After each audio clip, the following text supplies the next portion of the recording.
Sistemi i drejtësisë mbetet hallka më e rëndësishme në luftën kundër korrupsionit dhe krimit të organizuar, dhe kur ky sistem funksionon si duhet, ai krijon mekanizmat e nevojshëm për parandalimin dhe ndëshkimin e këtyre fenomeneve.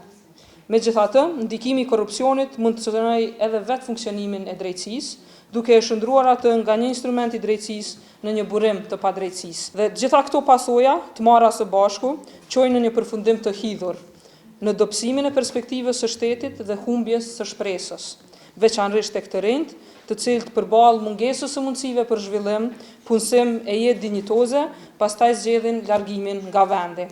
Dhe kjo gjeneron migrim të vazhdueshëm dhe zbrazje të kapitalit njerëzor në të gjitha kategoritë shoqërore. Sepse korrupsioni dhe krimi i organizuar nuk janë probleme abstrakte, por ato prekin familjet tona, shëndetin ton, të ardhmen e brezave të ri, të drejtën tonë për shërbime ndershme dhe për një shtet funksional.